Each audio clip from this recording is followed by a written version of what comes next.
Praise the Lord. Hallelujah, hallelujah. Amen. Ekalema. Ekalesa. Adúpẹ́ lọ́wọ́ Ọlọ́run fún àkókò yìí. I say happy Sunday to every one of you all.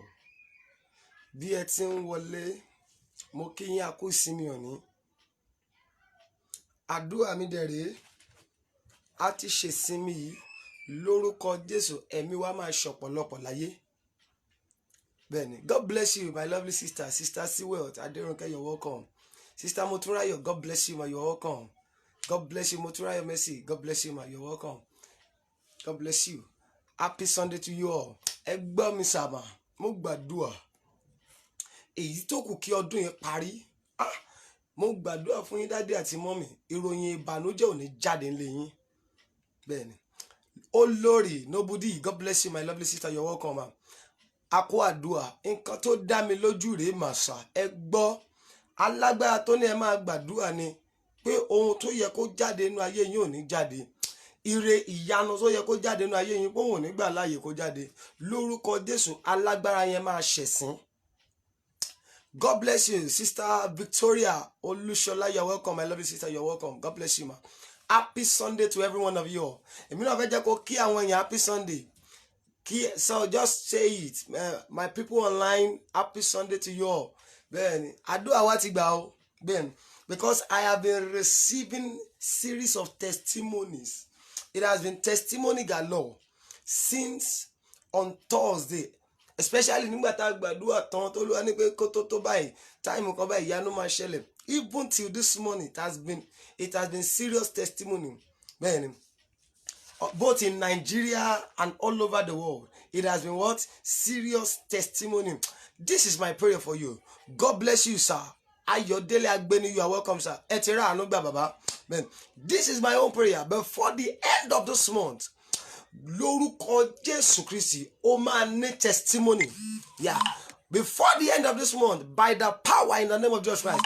God bless you, Sister Tope, you are welcome. Sister Patricia, you are welcome. God bless you. Mo gbàdúrà, either your enemy likes it or not, there will be sudden testimony from your mouth in the mighty name of Jesus Christ. Fún Ọlọ́run tó ṣe ìyanu yẹn sà. Bẹ́ẹ̀ni, fún Ọlọ́run tó rìn pẹ̀lú ọwọ́ agbára. Esma, God bless you, Mama Dedeke, you are welcome. Mo bẹ́ẹ̀ni, a yìn ọba ọ̀run yẹn, ẹ jẹ́ àjọ kí hallelujah mẹ́ta àti ògo mẹ́ta fún oore rẹ̀ nínú ayé tèmi àti ẹ̀yin. 1, 2, 3 go. Hallelujah, hallelujah, hallelujah. Ògo, ògo, ògo fún Jésù Kristi. God bless you. I want you to do me a favor this night. Bẹ́ẹ̀ni, we are not going to take much of our time. Torí ẹ wo, the body still needs a lot of rest. All you need is rest today. Then, because there is a powerful program coming up very soon. Ẹ wo program yìí máa ní agbára. Òru mọ́júmọ́ àárọ̀ ẹ lọ́lọ́run bá mi sọ pé òun fẹ́ ya àwọn èèyàn lẹ́nu mi àdùbíàgà. Olúwa sọ fún mi, boy, I want to surprise my people. I want them to celebrate the forthcoming Christmas and New Year in plenty. I want them to celebrate in plenty. Ben, God bless you, Sister Yusuf Balikis, you are welcome. Only pay, I want them to celebrate the forthcoming Christmas and New Year in plenty. Jayola Akintunde Daddy, God bless you, sir, you are welcome. Olúwa sọ fún mi pé a máa bẹ̀rẹ̀ ìpàdé alágbára kan. As time goes on, I will tell you how the program is going to be. Ben, nǹkan tó dá mi lójú rèé. Either your enemy likes it or not, this season shall be your season of testimony in the mighty name of Jesus Christ. Ẹ bá mi share it. Ẹni rẹ̀ pé ẹni 19. Share it 19 times. Invite 19 people. Then, ó máa yà àwọn ẹlòmíì lẹ́nu tó bá máa fi di time tó máa fi padà wọlé. Ó fọ́ sí èbùkà ti close. Wọ́n á kọ́ máa bá wa tún wò ni. Ṣùgbọ́n lórúkọ Jésù, ẹ̀yin tẹ́ ẹ ti ń wọlé, àtàwọn tá tún máa wọlé, àtàwọn tó máa tún wò later. Dandan ni lórúkọ Jésù lọ́dún yìí mọ́mì àti dáàdì wọ́n máa kí yín kú oríire. Ẹ gbọ́, wọ́n máa kí yín kú oríire. Àṣẹ ni dáàdì àti mọ́mì, they will congratulate you in the name of Jesus Christ. Mo gbàdúrà wọ́n máa kí yín kú oríire. Ọlọ́run àwọn bàbá mi ni mo lò. Ọlọ́run ìpè mi ni mo lò. Òun ni mo pè sójú iṣẹ́ sà. Lórúkọ Jésù wọ́n máa kí yín kú oríire. Bẹ́ẹ̀ ẹ bá mi share rẹ̀. Bẹ́ẹ̀ bá dẹ̀ ti share rẹ̀, ẹ jẹ́ kí n mọ̀ pé ẹ ti share rẹ̀. Ẹ jájọ yin ọba ọ̀run báyìí pẹ̀lú orin.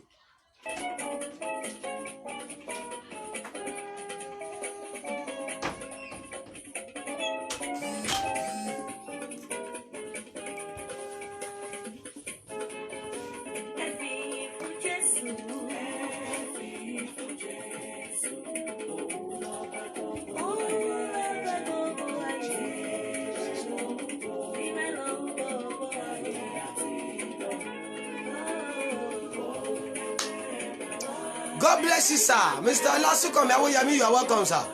Ayẹyẹra Anagba. Sister Bidemi Debbie, you are welcome. Motúnráyọ̀ Mercy, ẹ ti ṣí ẹ̀ lórúkọ Jésù ti Násárẹ́tì. Ẹ̀yin náà máa ní testimony mà. Àmín. God bless you. Ẹ pé àwọn èèyàn wọlé. Lára àwọn èèyàn mi tó fún mi ní testimony, mo ti rí àwọn bíi 3-4 kan tó wọlé báyìí. Bẹ́ẹ̀ni.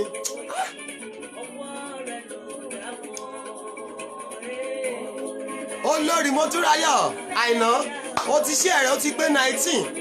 Lórúkọ Jésù, ibi tó ti ní kò sọ́nà fún ẹ. Lórúkọ Jésù, Ọlọ́run máa lànà ayọ̀ fún yín. Àmín Jésù.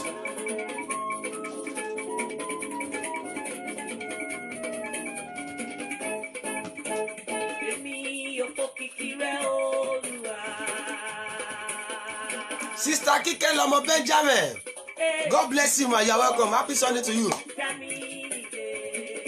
Mr. Benjamin, God bless you, sir. You are welcome.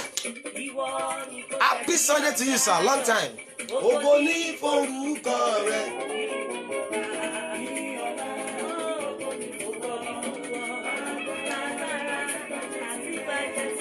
Ẹgbẹ̀rún àwọn kò tó yíyọ, àwọn olè àjùbà rẹ̀. Ẹ bí àwọn èèyàn wọlé o.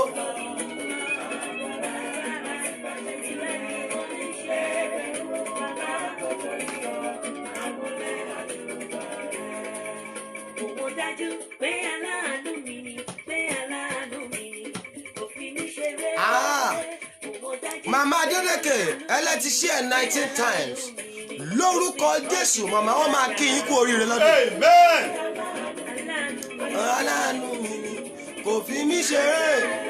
Mo mọ̀ dájú pé aláàánú mi ni, pé aláàánú mi ó máa gbọ́ tèmi.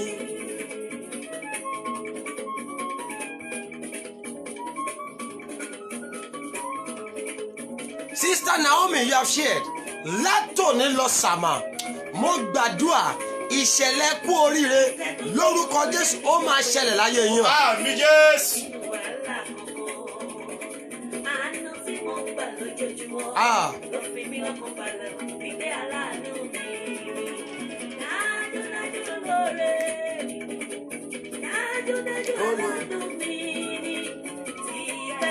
Sunday Daniel Best, God bless you. You are welcome. Hey. Ó dẹ̀ gbọ́ tèmi Joshua pé aláàánú mi ni, pé aláàánú mi ni kò fi mí ṣeré. Mo mọ̀ dájú pé aláàánú mi ni, pé aláàánú mi ni ó dẹ̀ gbọ́ tèmi.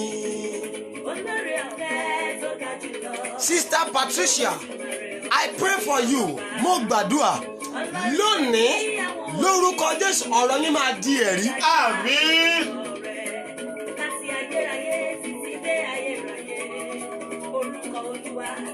Olórí Nobudi yìí ṣe ẹ̀. Mo gbàdúrà lórúkọ Jésù áńgẹ́lì àánú ó máa bá yín pàdé. Àmín Jésù. God bless you, mommy. Mommy Mariam Ogunsoya, you are welcome. Mo mọ̀ dájú pé aláàánú mi ni, pé aláàánú mi ni ó dẹ̀ ń gbọ́ tèmi.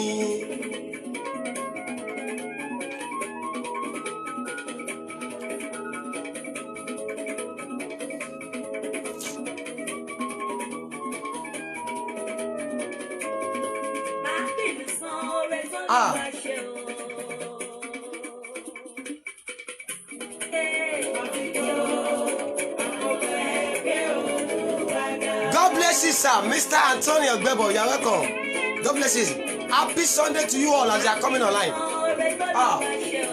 Joshua. Àfijó.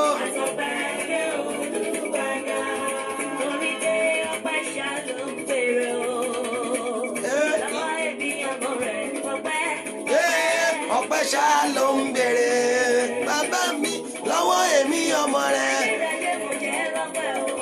God bless you, Divine Olasunbo Kadri. God bless you, ma. You're welcome. You have shared Victoria Olúṣọlá. Lóṣù yìí, lórúkọ Jésù, àánú máa gbé ẹ dìde. Àmín Jésù. Sister Elizabeth, you are welcome, ma. God bless you. Hey.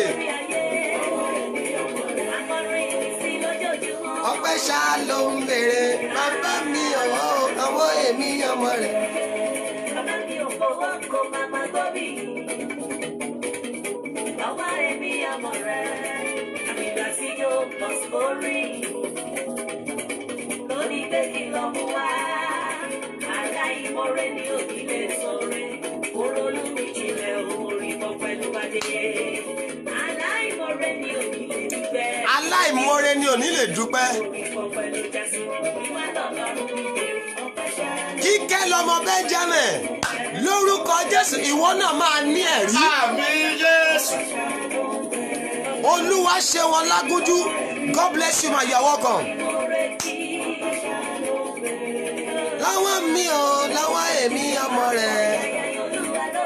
Ọpẹ́ ṣá ló ń béèrè lọ́wọ́ èmi ọmọ rẹ̀.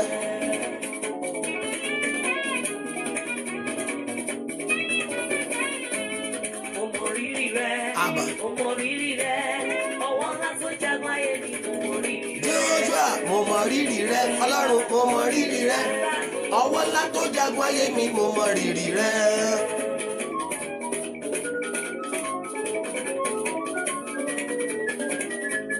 Èmi mọ rírì rẹ, Ọlọ́run àwọn ọmọ ogun. Mo mọ rírì rẹ, ọba tó di ọba lọ. Mo mọ rírì rẹ, bàtà ayérayé. Bọ́lá bàbá tó jagun ayé mi, mo mọ rírì rẹ. Ọlọ́run mo mọ rírì rẹ, mo mọ rírì rẹ. Apá ńlá tó jagun ayé mi mo mọ rírì rẹ.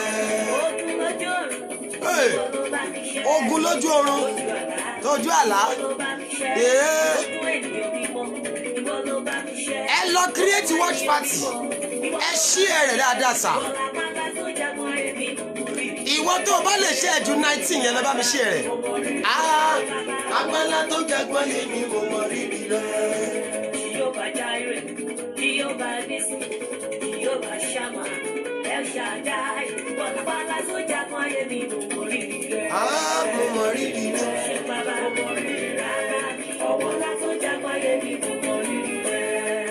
Ọlọ́run ìwọ ni, ìwọ ni, ìwọ ni, ìwọ ni, ìwọ ni Jésù. Ọlọ́run ìwọ ni, ìwọ ni, ìwọ ni, ìwọ ni, ìwọ ni. Apálá tó sọ ayé ró, ọ̀rọ̀ tó ń gbé ọ̀rọ̀ mi. Abúwo màmá ṣe é gbé, Ọlọ́run ẹ̀mí inú àwọn wòlíì. Ọlọ́run ìwọ ni, ìwọ ni, ìwọ ni, ìwọ ni, ìwọ ni Jésù. Ọlọ́run ìwọ ni, ìwọ ni, ìwọ ni, ìwọ ni, ìwọ ni. Lórí ayé mi, Ìwọ ni, lórí iṣẹ́ mi, ìwọ ni, lórí ọmọ mi, ìwọ ni, lórí ẹbí mi, ìwọ ni, bí mo ṣe wọlé ìwọ ni, bí mo ṣe jáde, ìwọ ni, bí mo ṣe rìn nílẹ̀, bí mo tún fò lókè, bí mo ṣe ń jẹ o, bí mo ṣe ń bò, ẹ̀bùn tó fún mi o, ìwọ ló lógo ẹ̀ o, gbogbo tí mo jẹ́ o, Ìwọ ni, gbogbo tí mo dá o, ìwọ ni, ẹbí inú mi o, àlàáfíà mi o, okun tí mo ní o, ọgbọ́n orí mi o, ayé àwọn tó ń bá mi o, ìwọ ni, bẹ́ẹ̀ ni, ìwọ ni, ìwọ ni, ìwọ ni, ìwọ ìwọ ni, ni, ìwọ ni, ìwọ ni. yé ìwọ ni. Mo ti gbé Jésù sókè, mo gbé Jésù sókè, ọba ni. Mo gbé Jésù sókè, mo gbé Mo gbé Jésù sókè ọba ni. Mo ti gbé Jésù sókè, mo gbé Jésù sókè, ọba ni. Mo gbé Jésù sókè. Mo gbé Jésù sókè, aláàánú ayé mi, ó ṣe mí lógo tó tayọ kò fẹ́ ká. Mo gbé Jésù sókè, bí mo ṣe ń gbé sókè. Mo gbàdúrà màsà pẹ̀lú agbára tí ń bẹ nínú ẹ̀jẹ̀ Jésù lóṣù yìí ni lórúkọ Jésù ó máa rẹ́rìn ayọ̀. Àmín Jésù. Bẹ́ẹ̀ni mo ní lórúkọ Jésù ó máa rẹ́rìn ayọ̀. Àmín Jésù. Bẹ́ẹ̀ni mo ní ó máa rẹ́rìn ayọ̀. Àmín. Are you ready for tonight? Yes, sir. Bẹ́ẹ̀ni ẹ pé àwọn èèyàn wọlé ní gbogbo bí tẹ́ bá wà. I want you to connect, sir. I want you to connect, ma. Call everybody you need to connect. I want you to share 19 times. If you can share more than that, please help me do so. Ó dẹ̀ dá mi lójú ni sà. Ẹ gbọ́ pẹ̀lú agbára àti àṣẹ Olódùmarè, wọ́n máa bá ẹ ṣe ayẹyẹ. Àmín Jésù. Ẹ gbọ́ mi sà, mo ní wọ́n máa bá ẹ ṣe ayẹyẹ. Àmín Jésù.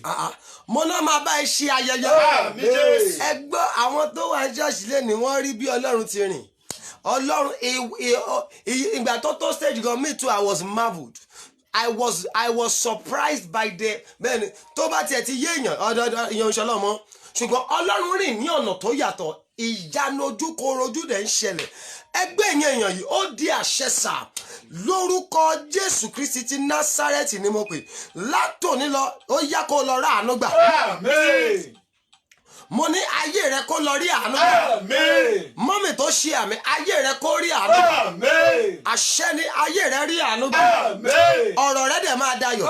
Àmín. Bàbá yìí mo ní ọ̀rọ̀ rẹ máa dayọ̀. Àmín. Aláròpin rẹ àwọn tó ti rò ẹ́ pé olórúkọ Jésù ẹnu máa padà yà wọ́n. Àmín. Ọ̀rọ̀ yẹn ò ní túmọ̀ àwọn tó ti rò ẹ́ pé sà those who have lose hope on you bí àmì rẹ bá lé lórí yìí lórúkọ Jésù ọ̀rọ̀ rẹ máa padà yà wọ́n lẹ́nu. Àmín. Mo ní ìyanu rẹ máa yà wọ́n lẹ́nu. Àmín. Mo ní ìyanu rẹ máa yà wọ́n lẹ́nu. Àmín. Aha. Mo ní ìyanu rẹ máa yà wọ́n lẹ́nu. Àmín. Mo ní ìyanu rẹ máa yà wọ́n lẹ́nu. Àmín. Ẹ pé àwọn ilé èèyàn wọlé kẹjá jọ gbọ́ sínú àdúrà lórí yìí. Bẹ́ẹ̀ni a fẹ́ jọ gbàdúrà ní sà. Bẹ́ẹ̀ni ó dẹ̀ dá mi lójú gbogbo ibi tó ti kẹ́gàn rẹ lánàá lórúkọ Jésù látòní lọ wọ́n máa padà tẹ́lẹ̀ wá. Àmín. Are you ready for tonight? Yes, sir. Mo fẹ́ fi nǹkan kan tó ṣẹlẹ̀ hàn wá. Bẹ́ẹ̀ni a wá lọ gbàdúrà. Bẹ́ẹ̀ni ní ọjọ́ Sátọ̀dé ńgbà tá à ń bọ̀ a bá ọdọ̀pù kan pàdé nìkan. Ǹjẹ́ jẹ́ mọ̀ pé bóyá rẹ̀ mọ náà pé rẹ̀ bẹ́ẹ̀ a wá nídìí àti lọ gba bíríìjì wọ́n nípa máa jáde sí Ṣàgámù a máa wá ṣàjì. Ǹjẹ́ jẹ́ mọ̀ pé ńgbà tá a lọ gba bíríìjì ká tó lajú ká tó fọ̀ àti jáde ságọ́ wòye. Ilé tó yẹ ká ti dé bí aago 6 àbọ̀ a wọlé láago 11 àbọ̀ sí aago 12. Bẹ́ẹ̀ni a wá sọ nínú mọ́tò pé bí wọ́n dẹ̀ ṣe máa ń da ìrìn àjò èèyàn rú rèé. My God ọ̀rọ̀ yẹn bọ́n ṣe máa ṣe kí ni. bá ṣe máa ń dá àrìn àjò yẹn lónìí. Ẹ pe àwọn èèyàn wọlé lórí yìí. Bẹ́ẹ̀ni gbogbo ọwọ́ ka èèyàn tó da ìrìn àjò tiẹ̀ rú Jésù. bó o bá ṣàmì lónìí ọwọ́ yẹn máa gbẹ lójijì. Àmín. Bẹ́ẹ̀ni mo ní bọ́n ṣe máa ṣe kí ni. bá ṣe máa ń dá àrìn àjò yẹn. A ti máa lọ díẹ̀díẹ̀. Bẹ́ẹ̀ni we were looking for a shortcut. A shortcut later become a longer cut. That's what I'm talking about. Hold up la sá fún ẹ̀ńdájọ́ wọn pé hold up yẹn àwọn èèyàn dẹ̀ dúró síbẹ̀. A lot of people today they are in the hold up of the world. Ayé wa dá wọn dúró wọn ò lè lọ wájú mọ́ ẹ̀yìn ò dẹ̀ ṣe padà sí. Nǹkan tí mò ń sọ nìyẹn o. Ànígbà tá a jáde sà a wá bẹ̀rẹ̀ sí ní lọ Ìṣàgámù láti fẹ́ yà bẹ́ẹ̀ ni ìgbà tá a máa lajú pé a bára wa ní àgọ́ òwòye. Ibi tó yẹ ká ti délé láago 6 àbọ̀ sí aago 7 a ṣe wá wọlé ní aago 11 àbọ̀ sí aago 12 láàárọ̀. Bẹ́ẹ̀ni ẹgbẹ́ mi sà bọ́dẹ̀ ṣe máa darin àjò ọmọ ológorú nìyẹn o. Inú ẹ̀ àti dùn pé no mo ti dé ìwà ìtàn but guess what tó bá máa lọ bẹ̀rẹ̀ a wá bẹ̀rẹ̀ from square one again a wá tó máa strive tí ò bá ṣọ́ra títí tó máa fi jáde láyé kò ní lè bá mọ́. Mo gbàdúrà fẹ́yàn kan lóru yìí agbára tó ní o máa pò yìí lójú kan.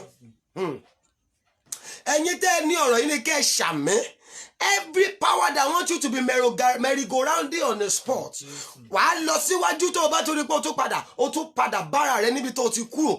Bẹ́ẹ̀ ni oh my God tó o bá ṣe àmì lóru yìí gbogbo agbára tó ní kó o máa pò yìí lójú kan tó ní o gbọ́dọ̀ rọ́nà lọ lónìí ni agbára yẹn lanà sọ̀rọ̀. Àmín.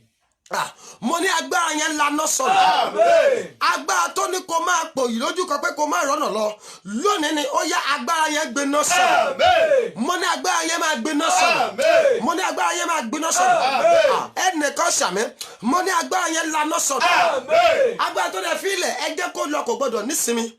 Bẹ́ẹ̀ ni a ti ṣẹ́gun pé Olúwa ṣé o mo padà ti rẹ́ni tó máa fẹ́ mi. Bẹ́ẹ̀ ni nígbà tí ogun yẹn bá dé ogun go slow ogun hold up yẹn á dé á dẹ̀ break up pẹ̀lú ra wọn á dẹ̀ tó padà dẹni tó ń wá ọkọ. Inú ẹlòmíì àti dùn pé Olúwa ṣé mo ti kú òun lu Nàìjíríà mo ti kú òun lu tí mo wà mo ti lọ lu òyìnbó ṣùgbọ́n gẹ̀yẹ̀ kíyèsí ogun hold up á tẹ̀lé kú òun Nàìjíríà á tún tẹ̀lé lọ sí lu òyìnbó.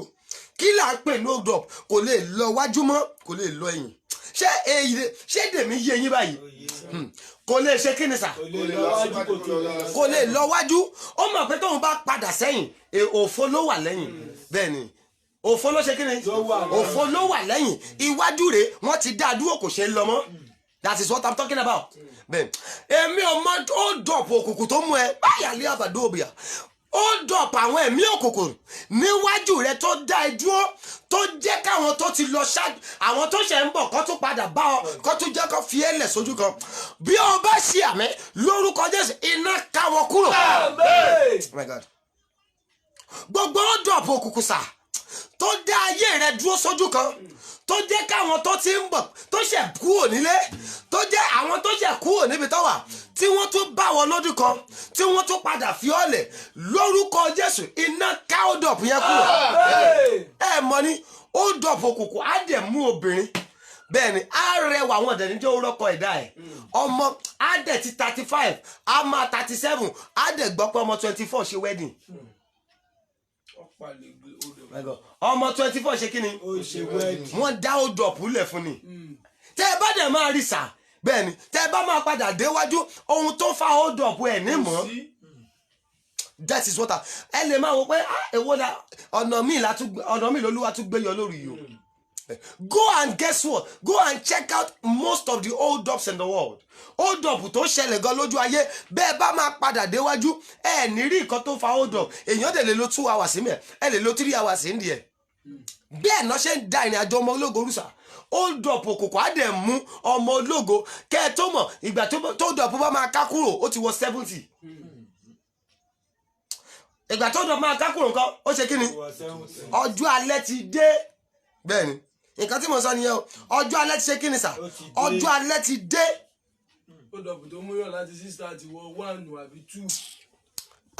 Mo fẹ́ kó jẹ́ àjọ gbàdúrà lálẹ́ yìí wọ́n ti dá hold up lẹ̀ fún ẹ ó yẹ kó ti dáwọ́ ọmọ bíbí dúró ṣùgbọ́n má gbàgbé ó sì ń wojú Ọlọ́run fọmọ ó jọ̀pọ̀ àìrọ́mọ bí bàbá o God bless you prophet Olúwagbémi òní bàbá ìpè yín máa dìde sí i nǹkan tí mo sọ lórí yìí yẹn hold up òkùnkùn wà spiritual hold up ẹni tó yẹ kó ti dáwọ́ ọmọ bíbí dúró ṣùgbọ́n hold up mú sọ́nà wọn lè filẹ̀ á máa lọlé oníkómọ wọn gbọ́dọ̀ báwọn ṣèkómọ. I hope you are ṣe nǹkan tí ibi tọ́lọ́run túbà ìṣó ti ń yé wa bọ̀ díẹ̀ díẹ̀ báyìí hold up sà á mú èèyàn á jẹ́ kó kàwé bẹ́ẹ̀ ni hold up iṣẹ́ àdẹ̀mú kò ní ríṣẹ́ ẹgbọ́n mi sà hold up àìkàwé á mú èèyàn wá nípa ìfilẹ̀ wọn ń kàwé ilé wọn kí ló fẹ́ fìwé ṣe á jẹ́ kó mọ̀wé tí ìgbà tí ó bá jẹ jáàbù lẹ́ẹ̀kínní ó ṣe jáàbù lẹ́ẹ̀kejì ó ṣe jáàbù lẹ́ẹ̀karùn-ún àwọn jáàbù ọ̀fíṣà gan ti padà dá orúkọ rẹ̀ mọ̀ tó bá yá wọ́n á sọ pé ẹ lọ káńsù ẹ̀ bóyá orí ẹ̀ ò kàwé ẹjọ́ kó lọ kọ́ṣẹ́. That is what I'm talking about. Hold up òkùnkùn ẹgbẹ́ sà hold up òkùnkùn á mú èlòmíì á lọ sílùú òyìnbó bẹ́ẹ̀ ni òun ti débẹ̀ ọdún 5 ẹni tó débẹ̀ láàrin ọdún 2 ó máa rí ìwé ìgbélú gbà òun á dẹ̀ ṣe máa lọ́bì fún tiẹ̀ wọn ò ní jẹ́ kó rí gbà. Èmi ò mọ ibi tí ayé ti jẹ́ kí hold up ń bẹ sọ́nà hold up á máa waste kí ni iṣẹ́ hold up number 1 hold up waste time and destiny.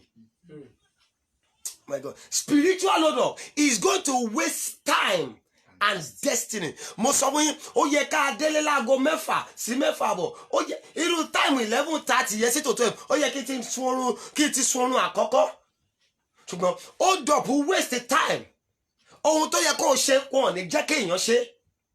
My God kí ni iṣẹ́ hold up sà hold up òkùnkùn I'm talking about spiritual hold up now hold up òkùnkùn á jẹ́ kó lose hope. Á jẹ́ kéèyàn ṣe kíni á jẹ́ kó sọ̀rọ̀ ìtìnú ó tó stage kan èmi àtàwọn èèyàn mi ìyàwó mi ní pé ẹ báwo la máa ṣe báyìí ọ̀nà tá à ń gbà yìí ṣé kò le jù báyìí ẹ jẹ́ padà síbi tá a ti ń bọ̀ á jẹ́ kó lose hope wá wò pé mo kú tí ń gbàdúrà kò kú sí kankan náà jàre ó tẹ̀ ti sú mi jàre gbogbo ibi tó ti sọ̀rọ̀ ìtìnú tó rò pé kò lè jọra mọ́ gbogbo ọ̀nà tó dàrú mọ́ ẹ lọ́wọ́ ó dọ̀pọ̀ òkùnkùn tó dà ìrìn àjò ògo rẹ lú àṣẹ ni mo pa lóru yìí lórúkọ Jésù iná ká wọn kúrò ẹjọ́ ẹ ṣí ẹ ibi tí bàbá mi ṣíwèé fáìlì tọ́lọ́run ṣí lóru yìí ní agbára sà ẹ gbọ́ mi ó dọ̀pọ̀ òkùnkùn mo ní number 1 kí ló máa ṣe sà I waste time and destiny number 2 nǹkan sà I waste àkókò. Number 3 hold up bẹ́ẹ̀ni money number 2 is gonna make you lose hope. á jẹ́ kó sọ ìrètí nù. Number 3, á sọ ẹ́ di aláìmọ̀ọ́ṣe. Á ṣe kí ni sà? Á sọ̀yàn di aláìmọ̀ọ́ṣe. Wọ́n wá òkè kí ló ṣe báwo láyé wọn ṣe rí báyìí. Pẹ̀lú bó ṣe ó dẹ̀ mo ṣe ń tẹ̀ ṣá iṣẹ́ kí ló ń ṣe báwo láyé wọn ṣe wá rí báyìí. Á sọ ẹ́ di aláìmọ̀ọ́ṣe. Ìwọ dẹ̀ mọ̀ pé òun gbìyànjú ní gbogbo ọ̀nà. Ó rẹwà náà ṣùgbọ́n ó dọ̀pù pẹ́ fílẹ̀ ẹ jẹ́ kó wà lójú wọn ẹ jẹ́ kó wà nínú ó dọ̀pù àti máa wọ́kọ̀. Ẹni tó mọ mọ́tò wà ò ní lè kúrò lójú kan. Ẹni mọ mọ́tò wà kò ní lè kúrò lójú kan sà. That is what I'm talking about. Ẹni mọ̀wé wọ́n á jẹ́ kí ó dọ̀pù mú kò ní á ní dìgírì gidi lọ́wọ́ ṣùgbọ́n kò ní ríṣẹ́ fi kọ́ ṣe. Ó dọ̀pù òkùnkùn á jẹ́ kí obìnrin rẹwà ṣùgbọ́n kò ní rádé ọkọ. Á jẹ́ kó máa á níwà tútù á torí gbogbo qualification wife material ló máa ní ṣùgbọ́n wọ́n á nípa ìfilẹ̀ kò gbọ́dọ̀ lọ́kọ tiẹ̀. Ibẹ̀ alágbèrè aṣẹ́wádẹ̀ lọ́kọ á tún bímọ níbẹ̀. Obìnrin agbọ́bìsà ó dọ̀pù òkùnkùn sà á jẹ́ kóbìnrin tí ò ṣẹ́yún rí tó jẹ́ pé ọkọ rẹ̀ ló disvirgin ẹ̀ á jẹ́ kó wọlé ọkọ á jẹ́ kó tún máa padà wojú Ọlọ́run fún ọmọ. Ẹni tó dẹ̀ ti boyún 2, 3, 4, 5 jẹ́ á tún lọ́kọ á tún lóyún á dẹ̀ tún bímọ sà. Ó dọ̀pù àwọn ìka ènìyàn ni. Mo mọ bí tí ayé ti ń fi ó dọ̀pù bá ọjà sà. Oh my God, látọ̀ nílọ iná ká ó dọ̀pù yẹn lọ́rọ̀. Ẹ gbọ́ mi o. Oh my God, ìpele àdúrà la fẹ́ jọ gbà lórí. Bẹ́ẹ̀ni that is what the Lord is telling me. Ẹ gbọ́ mi sà, ó dọ̀pù ó mú arákùnrin kan sà. Ó ní he was more honourable than his brethren. Who am I talking about? Jabesi ni. Ìyá rẹ̀ ló fi ó dọ̀pù mú. Wọ́n ní pé ìyá rẹ̀ wípé ọmọ ìbànújẹ́ ni. Ọjọ́ yẹn ni ó dọ̀pù ti wọnú ayé rẹ̀. Ó ṣe kí ni ọmọ ìbànújẹ́. Ọjọ́ yẹn ni ó dọ̀pù ti wọnú ayé rẹ̀. Guess what? Ó dọ̀pù dẹ̀ mú láti age 1. Ó dẹ̀pù mú di age 70. Nígbà tó di 70 tán ní First Chronicle ló ṣe nípa Ọlọ́run ìwọ ìbàjẹ́ bùkún mi ní tòótọ́ kó o dẹ̀ sọ agbègbè mi di ńlá. Ẹ wo iye ọdún tí ó dọ̀pù ti mú sọ́nà. Àṣeyọrí tó yẹ kó ti ṣe tipẹ́ ó dọ̀pù mú sọ́nà kò jẹ́ kó ṣàṣeyọrí yẹn. Sẹ́kánì ó dọ̀pù mú at 70 yẹn kí lè rò pé báwo láyé ẹ̀ máa ṣe rí náà. That is what I'm talking about. There are some miracles that you are supposed to be enjoying now, but the spiritual hold up have kept you in a place. Wọn ò jó rọ́nà lọ, wọn ò jó lẹ́rìí ẹ̀, wọn ò jó kúrò lójú kan. Ó yẹ kó o ti máa gbàgbọ́ pé o bímọ, ṣùgbọ́n má gbàgbé ó sì wà lójú pé Ọlọ́run fún mi lọ́kọ ẹ̀dá mi at age 37. At age 40, Ọlọ́run fún mi lọ́kọ ẹ̀dá tèmi. Oh my God. Èmi ò mọ bí táyé ti fi ó dọ̀bù báyìí ta. Lórúkọ Jésù Kristi ti Násárẹ́tì, ẹ̀mí mímọ́ máa fi iná ká wọn kúrò. Mo ṣe rí tá a bá a ti ń wọ́ pélé àdúrà lọ báyìí. Mo fẹ́ kó ìwọ náà mọ bí tó dọ̀bù ti ń bá ìjà sà. Ẹgbọ́n mi, ó dọ̀bù òun ni òun lára àwọn iṣẹ́ ó dọ̀bù ni afagídí ṣe rere. My God. Lára iṣẹ́ ó dọ̀bù òun ni kí ni mo pè é? Afagídí ṣe rere. Ó fẹ́ ṣe ohun rere 20,000 agídí ni ẹkún ni a ṣètú ẹ ló bọ̀dá mi ọmọ mi especially sí ìtàwọn ọmọléèwé tẹ̀ ti fẹ́ wọlé báyìí ìspin nígbà táwọn ọmọ iléèwé ti fẹ́ wá wọlé báyìí ẹ rí pé yẹn ló máa lè jù báyìí tí Ọlọ́run bá wá hold up kúrò lọ́nà tí ẹnìyàn bá ṣọ́ra sà àti dìde máa ní lára. Ara iṣẹ́ hold up àfagídí ṣe rere wà ṣeun rere wà mẹ́. Ara iṣẹ́ hold up àfagídí náwó fagídí jẹun ni. Ohun táwọn kan ṣe nírọ̀rùn nítorí hold up mú òun sọ́nà agídí la fi máa ṣe. Ẹjọ́ ẹja lọ́nà àdúrà ọjọ́ ti lọ. Mo ti sọ pé mi ò fẹ́ pẹ́ lórí ẹ pé Jésù níbi tí hold up ti mú mi sọ́nà. Níbi tí hold up ti mú mi sọ́nà. Ó dọ̀pù òkùnkùn tó dá mi dúró. Ó dọ̀pù òkùnkùn tó dá mi dúró. Iná Olúwa ká wọn kúrò. Iná Olúwa ká wọn kúrò. Bẹ́ẹ̀ni, iná Olúwa ṣe kéde sá. Iná Olúwa ká wọn kúrò. Iná Olúwa máa ká wọn kúrò lórí. Iná Olúwa máa ká wọn kúrò. Ṣẹ́rí àti wọ bí àdúrà gbogbo ẹni tó mọ̀ tó yẹ kó o pè ní o bá sáré pè. Láàárín bíi 15 minutes sí 20 minutes I will round up tonight. Ẹ pé Jésù sá. Ó dọ̀pù òkùnkùn tó dá ayé mi dúró. Ó dọ̀pù òkùnkùn tó dá ayé mi dúró. Iná. Iná. Ó yá ká wọn kúrò wájú mi. Ó yá ká wọn kúrò. Ká wọn kúrò wájú mi. Ká wọn kúrò kúrò. Ká wọn kúrò. Jésù. Ẹ̀mí mímọ́. Ayé o. Àṣẹ Olúwa. Ó dọ̀pù òkùnkùn tó mú mi sọ́nà.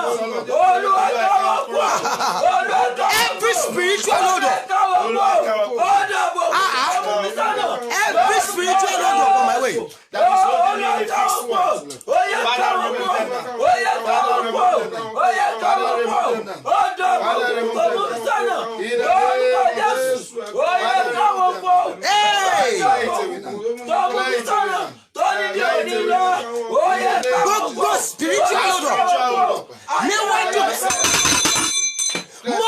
gbàdúrà ẹnìkan ṣí àmẹ́ gbogbo ó dọ̀pọ̀ òkùnkùn tó dá ẹ dúró sà látòní lọ ó yá iná ká wọn kúrò. Aha, mo ní iná máa ká wọn kúrò. Aha, mo ní iná ká wọn kúrò. Ẹ ṣí ọ̀rọ̀ yìí o, mo fẹ́ sọ nígbà mẹ́sàn-án. Ẹ máa ṣí àmì tó le. Every spiritual load up tí ò jẹ́ kó tètè lọ, tí ò jẹ́ kó lọ́kọ, tí ò jẹ́ kó níyàwó, tí ò jẹ́ kó bímọ, tí ò jẹ́ kí o ṣe rere, tó ń jẹ́ o máa fi agídí lólé ayé rẹ, tó ṣáà mánéjì àti gbélé ayé lórúkọ Jésù ó yá iná ká wọn kúrò. Mo ní iná ká wọn kúrò. Ìgbà kẹta rẹ̀ iná ká kúrò. Iná ká kúrò. Ìgbà karùn-ún rẹ̀ ṣàmì iná ká wọn kúrò. Ìgbà kẹfà rẹ̀ iná máa ká kúrò. Ìgbà keje rẹ̀ iná kó ká kúrò. Àní ìgbà kẹjọ rẹ̀ iná ká wọn kúrò. Ìgbà kẹsàn rẹ̀ mo ní iná kó ká wọn kúrò. Látọ̀ nínú spiritual load up níwájú rẹ̀ tó dé àyànmọ́ rẹ̀ dúró tí ò jẹ́ kó débi tó yẹ kó ti dé lórúkọ Jésù iná mi máa ká wọn. Mo fẹ́ kọjá àjọ gbàdúrà kan. Mo wá ní pé Ọlọ́run báwo ẹni máa sọ kọ́kọ́ fún mi. Tell them how to attract mercy. How can you attract mercy? Number one, sir, Ben, stay connected to God. Stay connected to who? God. Stay connected to God if you want to attract mercy. Ẹgbẹ́ mi sà, láìsí àánú kò sí ìdìde.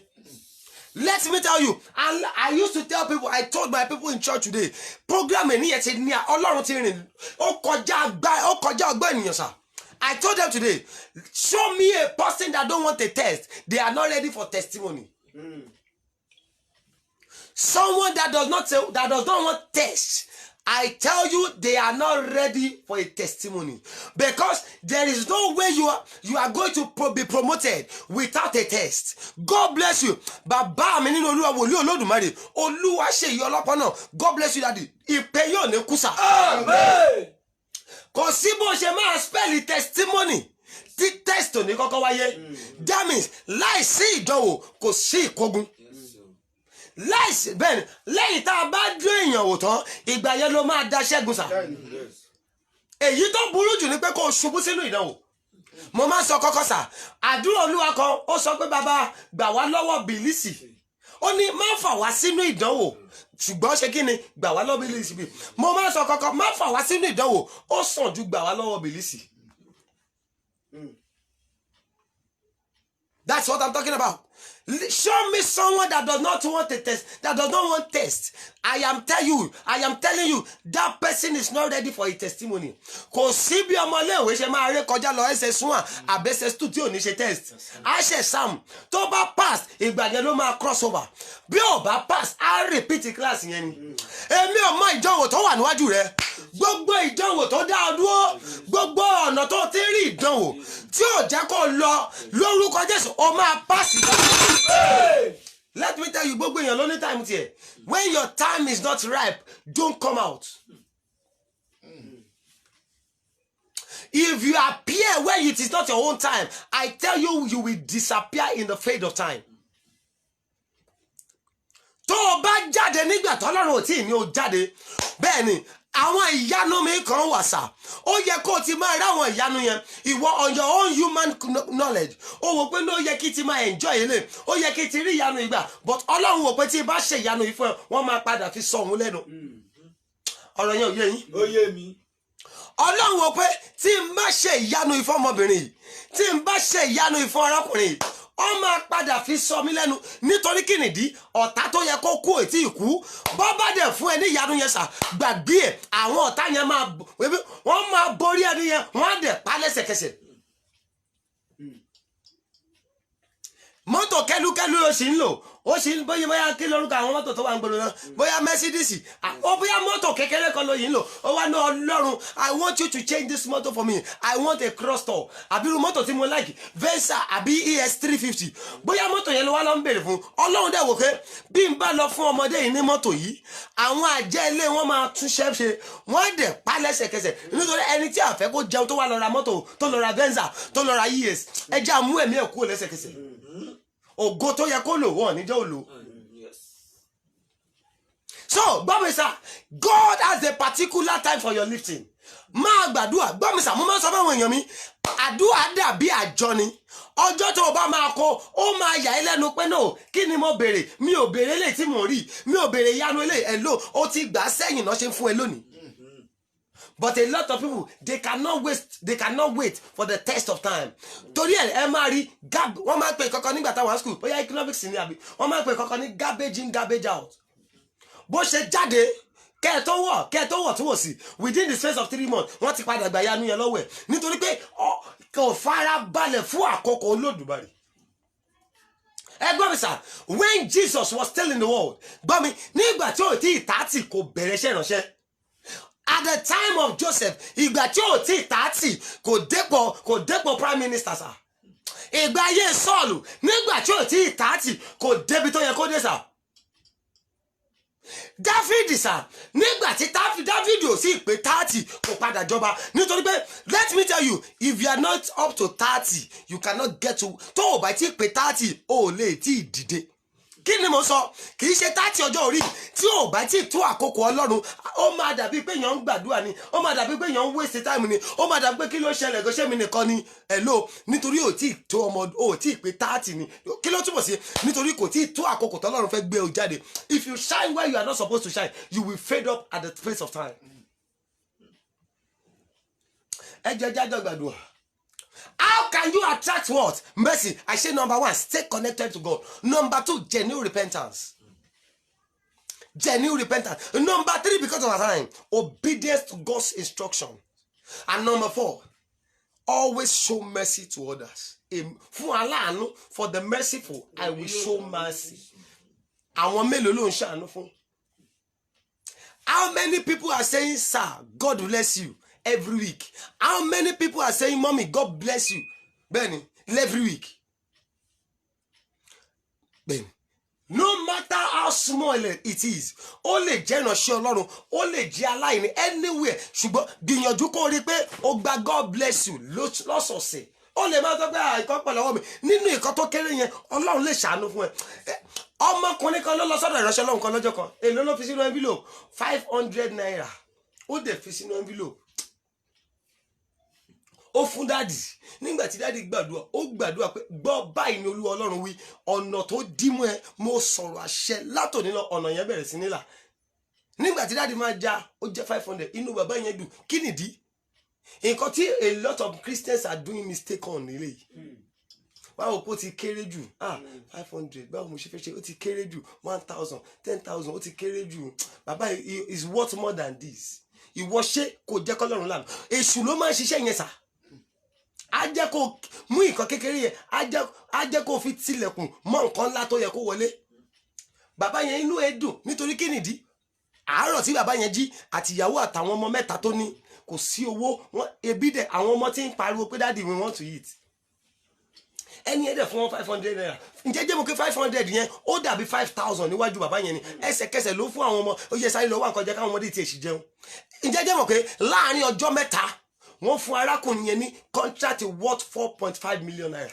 Ẹsẹ̀kẹsẹ̀ nígbà tó execute tán, ó mú 200,000 wá as tithe, ó dẹ̀ fún bàbá yẹn. Ẹgbọ́n mi, ibi tí ìgbédìde bọ̀bọ̀ yẹn ti bẹ̀rẹ̀ nìyẹn o. Kó wá lọ pa 500 naira ẹ̀ mọ́ra. Ǹjẹ́ jẹ́ mọ̀ pé ilẹ̀kùn 4.5 máa tì. That is what I'm talking about. Show mercy to others. Ó lè jẹ́ ìránṣẹ́ Ọlọ́run. Ó lè jẹ́ aláìní. Dáná fún wọn. Wo hello ẹ̀yin ẹ̀dá wa ẹ jẹ́ fún 100 naira. Ẹ kàn tí ẹ bá mi dáná, ẹ bá mi ṣe ráìsì, jollof rice. Ẹ jẹ́ lọ gbé fún àwọn aláìní tó wà ní títì. Kí gbogbo wọn tẹ̀ jẹun. Hello gbọ́mísà, kò sí bó ṣe bá ń gba God bless you lẹ́nu èèyàn méjì lọ́sẹ̀. Ọ̀sẹ̀ kan, that's 2. Ọ̀sẹ̀ méjì ó jẹ́ 4 times oṣù kan ó jẹ́ 8 people are now saying God bless you sir. 8 people in a month wọ́n sọ pé God bless you. Gbọ́ mi, nínú àwọn mẹ́jọ yẹn 5 nínú wọn ó máa rí àánú Ọlọ́run gbà tí ó pé nǹkan tó bá sọ máa ṣẹ. That is the grace we are enjoying. Mo máa sọ mi ò lówó yìí ní ìkọ̀kọ̀, ṣùgbọ́n I am enjoying God's grace. Ebi ò pa mí, ebi ò pa ìyàwó, ebi ò pa ọmọ mi, ebi ò pa àwọn tó yí mi ká. Nítorí pé nínú bó ṣe kéré tó, I am always blessing people that ẹ má bínú pó kéré, ẹ jẹun, ẹ wá nǹkan jẹ, ẹ má bínú, ẹ jẹun. máa sọ fún èèyàn n bá sọ fún ẹ pé gbogbo àti àkáǹtì gbogbo ilé tí mo ní ìgbà tó yẹ yá gan àkáǹtì méjì tó kù gan mi ò tí ẹ mọ iye tó wà náà mọ torí mi ò ní ó ti wọ 000 but ìwọ̀nba ilé tó wà gan gbogbo ilé tó wà náà ẹ̀ ló kọjú 40,000 naira ṣùgbọ́n nínú ẹ̀ náà ni màá tó ní pé ẹjọ́ ẹ bá mi bless àwọn ìránṣẹ́ Ọlọ́run ẹ jẹ́ kó jẹun lẹ́sẹ̀kẹsẹ̀ wọ́n á ní pé prophet God bless you God bless you God bless you God bless you nítorí mo múnú wọn dùn dandan ni àṣírí mi ò lè tú ebi ò lè pa mí mo ò tí ì lówó àkókò mọ̀ téèyàn á lówó ṣùgbọ́n for the little one that I'm doing God is merciful nítorí pé kíni mo ṣàánú nítorí ọ̀rọ̀ Ọlọ́run ni for the merciful I will have mercy upon them ẹ jẹ́ àjọ gbàdúrà ọjọ́ ti lọ. And that is the only 4 ways you can stay connected to the grace of God. That is the 4 way you can stay connected to mercy. Ẹ jẹ́ gbàdúrà sá. Kí ni àdúrà àkọ́kọ́ sá? Olúwa mo nílò àánú rẹ. Olúwa mo nílò àánú rẹ. Ẹ yọ̀ǹda àánú fún mi. Ẹ yọ̀ǹda àánú fún mi. Ẹ ṣe kí ni sá? Ẹ yọ̀ǹda àánú fún mi. Lẹ́yìn àdúrà yà á kàn gba mẹ́ta. Please, there is a powerful program coming up very soon. Ṣẹ́rí, program yìí máa ní agbára sá. I want you to be prepared. Ó máa ṣe kí ni? Ó máa ní agbára. Bẹ́ẹ̀ni, Olúwa ti fún mi ní tọ́pìkì yẹn lóru èní mọ́júmọ́. Kí ni tọ́pìkì yẹn? Yóò padà di ẹ̀rí. Yóò ṣe kí ni? Yóò padà di ẹ̀rí. Ẹ̀rí ó máa padà ṣe kí ni sà? Ó máa padà di ẹ̀rí. It shall turn to testimony. Then very soon you will begin to see the flyers all over. Ó máa padà di ẹ̀rí. Then that is what I'm talking about. Ó máa ṣe kí ni sà? Ó máa padà di ẹ̀rí. Bẹ́ẹ̀ni, bólúwa ṣe pé ọ̀rọ̀ yẹn fún mi nìyẹn. So as time goes on, láti àárọ̀ lálọ́, ẹ máa bẹ̀rẹ̀ sí ní post ẹ̀. Bẹ́ẹ̀ni, ẹ jẹ́ gbàdúrà sà. God bless you, prophet of God. Olúwaṣe prophet Olúwaṣeyì. I salute your calling, sir. God bless you. More grace in the name of Jesus Christ. Ẹ jẹ́ pariwo Olúwa mo nílò àánú rẹ. Olúwa mo nílò àánú rẹ. Ẹ fi àánú gbé mi dìde. Ẹ fi àánú gbé mi dìde. Ẹ ṣe kí ni sà? Ẹ fi àánú gbé mi dìde. Ẹ fi àánú gbé mi dìde. Ẹ fi àánú gbé mi dìde. I want you to pray tonight because today in the service, Ọlọ́run wá ti ẹnu bàbá mi sọ̀rọ̀ pé gbọ́ ìwọ ìránṣẹ́ mi Joshua mo fi àṣẹ kún àṣẹ rẹ mo dẹ̀ yìn fi áńgẹ́lì kún áńgẹ́lì ẹ kò sí ohun tó bá tún tèmi Ọlọ́run ò ní tú. So that is why I want you to pray because the new powerful angel have been ordained to my calling and what an authority another dynamic authority have been given to me by God. I am using it for you tonight. Ẹ pe Jésù ayé mi nílò àánú rẹ. Ayé mi nílò àánú. Olúwa fi àánú gbé mi dìde. Olúwa fi àánú gbé mi dìde. Ẹ fi àánú gbé mi dìde. Ẹ fi àánú gbé mi dìde. Ẹ fi àánú gbé mi dìde. Ẹ fi àánú gbé mi dìde. Ẹ fi àánú gbé mi dìde. Ẹ̀mí mímọ́. Àṣẹ Ọlọ́run. Àánú gbé mi dìde. Ayé mi nílò àánú. Ẹ fi àánú gbé mi dìde. Ẹ fi àánú gbé mi dìde. Orúkọ Jésù. Ẹ fi àánú gbé mi dìde. Ẹ ṣe sọ. Ayé mi nílò àánú. Fi àánú gbé ayé mi dìde. Bàbá mi o. Orúkọ Jésù. Ẹ fi àánú gbé mi dìde. Ayé mi nílò àánú. Orúkọ àánú gbé mi dìde. Ayé mi nílò àánú gbé mi dìde. Lórúkọ Jésù. Fi àánú gbé mi dìde. Lórúkọ mo gbàdúrà ẹnìkan ṣe àmì látòní lọ ayé rẹ rí àánú gbà. Mo ní ayé rẹ rí àánú gbà. Obìnrin yìí ayé rẹ rí àánú gbà. Lórúkọ Jésù ayé rẹ rí àánú gbà. Àní ayé rẹ rí àánú gbà. Mo ní ayé rẹ rí àánú gbà. Ayé rẹ rí àánú gbà. Àṣẹ ni ayé rẹ rí àánú gbà. Mo ní ayé rẹ rí àánú gbà. Ọ̀nà rẹ tó dàrú ó yá kó là. Mo ní ọ̀nà rẹ tó dàrú ó yá kó là. Kí ni àdúrà àkọ́kọ́? Ẹ pe Jésù májèlé ayé tí dókítà kì í rí lára mi. Májèlé ayé tí dókítà ò rí lára mi. Májèlé ayé tí dókítà kì í rí lára ènìyàn. Májèlé ayé tí dókítà ò rí lára mi. Hello please tẹ́ bá yé yín ẹ dákẹ́. Májèlé ayé tí dókítà kì í rí the poison of the world that doctor cannot see in my body. Lord ó yá fi iná rẹ tì jáde. Olúwa fi iná rẹ ṣe kí ni fi tì jáde. Fi iná tì jáde. Hello májèlé ayé what am I talking? Wàá wò pé kí ni bàbá yìí tún sọ. Májèlé ayé ni àṣetì. Hello májèlé ayé ni sà kò sí dókítà tó ń rí. Bẹ́ẹ̀ni kò sí dókítà tó máa ṣe kí ni àṣetì. Ìbolo kò sí mo gbọ́ bí tó ti ń conduct test pé ẹjọ́ afẹ́ wo bí àṣetì ẹ ṣe tóbi tó ẹ lọ ṣe test fún. Wọ́n lè ṣe test malaria and typhoid ṣùgbọ́n gbàgbé ẹ̀ kì í ṣe bí àṣetì kì í ṣe bí má ṣàṣeyọ kì í ṣe bí àmì ìkórìíra kì í ṣe bí má tẹ́gbẹ́ kì í ṣe bí má rà láàánú mẹ́ni májèlé àìsàn tí ayé àìsàn tí dókítà ò lè wò àìsàn tí dókítà kì í tọ́jú tí ò lè tọ́jú tó wà lára mi iná olúwa ti jáde. Every spiritual sickness that doctor cannot take care of that is in my life, Lord, use your fire to purge them out. Ẹ fi iná ti jáde lára mi, ẹ fi iná ti jáde. Àìsàn tí dókítà ò lè wò tí ń bẹ lára mi, bẹ́ẹ̀ ni àìsàn àìrọ́mọbí, bẹ́ẹ̀ ni ó ti lọ sọ́sítù doctor dáàdì mọ́mí ó ti lọ sọ́sítù wọ́n ní both husband and wife the both of you are perfectly okay but guess what kí wá ló fa ìdádúró bẹ́ẹ̀ ni ọwọ́ kan wà ní sà tó pè ní ọwọ́ ayé doctor ò lè rí sà mo ń gbàdúrà fọmọbìnrin kan lọ́jọ́ kan ó ń wojú olúwa fọmọ mo ní orúkọ Jésù gbọ́ ohùn Olódùmarè bàbá mi ní pé wọ́n fi àpáàdì dílé ọmọ rẹ ni. Apadi, what is apadi? Àfọ́kù calabash àfọ́kù ẹ̀ olúwa sọ pé òun ni mo rí wọ́n dẹ̀ fi dílé ọmọ kò sírò àtọ̀tọ̀ lè dà sísà tó máa bí tó máa dọ́mọ. ẹjọ́ hospital wo náà fẹ́ gbé yẹn lọ tí dókítà máa rí tó máa rà apadi nínú ilé ọmọ kò possible kò lè ríran rí. Mo fẹ́ mọ́rú kíní mẹ́ṣẹ̀tọ́ lò kò lè ríran rí mo ní àwé lọ gbàwẹ̀ bíríbírí ọjọ́ mẹ́ta ló máa gbà guess what today ọmọ yẹn ti ọmọbìnrin ọmọ tó bí lónìí ó ti ṣe 1 year anniversary that is what I'm talking about. Ṣùgbọ́n tí Ọlọ́run ò bá mú àpáàdì kú òun kọ́ bẹ́ẹ̀ á wá sáyé bẹ́ẹ̀ á padà bẹ́ẹ̀ láì mọ̀ pé ọmọ wà lára rẹ̀ ṣùgbọ́n òkùnkùn ló fi àpáàdì di àìsàn tí dókítà ò lè rí tó ṣe mí bàbá ẹ fi iná ti jáde lára mi. iná ti jáde lára mi. àìsàn yẹn wà lára rẹ o kò sẹ́ni tó ń ṣe lóore ibi náà fi ń sọ fún ẹ oh my god gbogbo oore tó ń ṣe wọn ní kí ló ṣe náà kí ló ṣe ẹgbẹ́ ẹ ṣe nǹkan tẹ́gbẹ́ ẹ ṣe nìyẹn àwọn tó bá wá ra lé fún yàn kan ẹni tó ní pé tó bá wá ra lé fún yàn kan almost 200,000 ló fún o ṣùgbọ́n gbogbo bó ṣe ṣe tó wọn ní kí ló ṣe náà ni àìsàn ní sà dókítà ò lè rí àgọ́ ara ló wọ̀ àmì ìkórìíra kò síbi tó o bá dé tó o bá strive tó o bá struggle pẹ̀lú wọn they will appreciate you ìgbà tó yẹ kó fún ẹlẹ́tọ̀ rẹ náà máa ní pé náà máa rí àmì yẹn lára rẹ wọn á ní pé please we are sorry fún ẹ kankan mọ́ máa lọ ẹjọ́ àjọ gbàdúrà yẹn bẹ́ẹ̀ ni lẹ́yìn àdúrà máa fún aládùúrà ẹyọ kan ẹjọ́ bẹ́ẹ̀ ni ká parí síbẹ̀ fún tòní máa dẹ̀ súre fún gbogbo èèyàn but be prepared bẹ́ẹ̀ ẹ pé Jésù gọ́sà gbogbo àmì ayé lára mi. gbogbo àmì ayé lára mi. àìsàn ayé lára mi. àìsàn ayé lára mi. tí dókítà ayé ò lè wò. tí dókítà ayé ò lè wò. dókítà ọ̀run o. dókítà ọ̀run o. ó yá finá ti jáde ó yá finá ti jáde. finá ti jáde lára mi. finá ti jáde lára mi.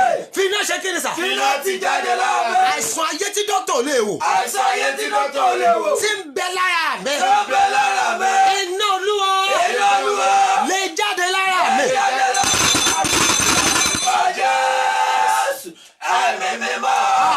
Bàbá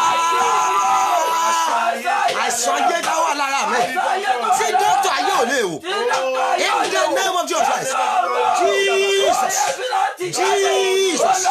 Dr. Jesus ó yẹ máa wò lórí.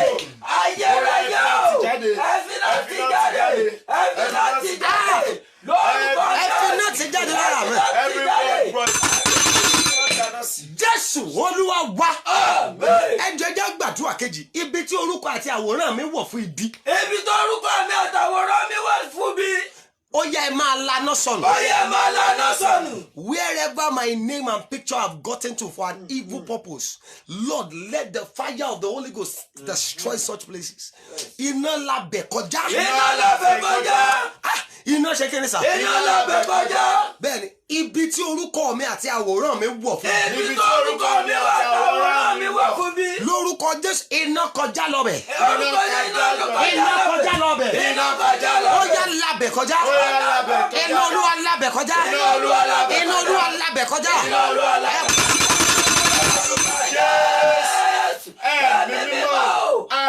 Ibi tí orúkọ mi àti àwòrán mi wọ̀ fún mi. Wherever our names and picture have gotten to. Ó yá iná Olúwa labẹ̀ kọjá lónìí. Lórúkọ Jésù. Bàbá wherever our names and our picture have gotten to for evil purpose. Mo gbàdúrà fẹ́ yẹn yìí àṣẹ ni ibi tí orúkọ yín wọ̀ tí àwòrán yín wọ̀ fún ibi àṣẹ ni mo pa bí ẹ bá gbàgbọ́ tẹ ṣàmì ó yá iná kó labẹ̀ kọjá. Amen. Oh my God, mo ní iná kó labẹ̀ kọjá. Amen. àṣẹ ni iná kó labẹ̀ kọjá. Amen. mo ní iná labẹ̀ kọjá. Amen. iná kó labẹ̀ kọjá. Amen. iná labẹ̀ kọjá. Amen. iná labẹ̀ kọjá. ẹ ṣe àmì iná labẹ̀ kọjá. Amen. ẹ já gbàdúrà kan tó kù yìí, ẹ pé Jésù ta ló rán aṣọ ogun fún mi. Ta ló rán aṣọ ogun fún mi? Olúwa jẹ́ kó gbé wọ̀ fúnra rẹ̀. Olúwa jẹ́ kó gbé wọ̀ fúnra rẹ̀. ta ló ṣe kí ni. Ta ló rán aṣọ ogun fún mi? jẹ́ ó wọ̀ fúnra rẹ̀. Jẹ́ ó wọ̀ fúnra rẹ̀. Whosoever that has sold the garment of battle for me, Lord, let them put it on themselves. ẹni tó rán aṣọ ogun fún mi. Ẹni tó rán aṣọ ogun fún mi. ẹni tó rán aṣọ ogun fáwọn ọmọ mi. Ẹni tó rán aṣọ ogun fún ọmọ mi. Olúwa jẹ́ kó gbé wọ̀. Olúwa jẹ́ kó gbé wọ̀. jẹ́ kó ṣe kí ni. Jẹ́ kó gbé wọ̀. bẹ́ẹ̀ni Olúwa jẹ́ ó máa wọ̀ fúnra wọn. Olúwa jẹ́ kó wọ̀ fúnra wọn. ẹni tó rán aṣọ ogun fún mi. Ẹni tó rán aṣọ ogun fún mi. bẹ́ẹ̀ni wọ́n rán aṣọ ogun fún ẹ sá jẹ́ kó mọ̀ mọ́mì wọ́n rán aṣọ ogun fún ẹ mà ìjọ wo ló fẹ́ bọ́ nínú ogun náà o ti ń dàgbà mọ́mì lọ síwájú mirror just check your hair o ti ń rírun funfun díẹ̀díẹ̀ bẹ́ẹ̀ it is telling you that hello madam ẹ ti ń lọ díẹ̀díẹ̀ o either you like it or not but lóòótọ́ wàá dàgbà darúgbó ṣùgbọ́n lọ́jọ́ kan bẹ́ẹ̀ni minus ni kì í ṣe plus mọ́ minus ni kì í ṣe plus mọ́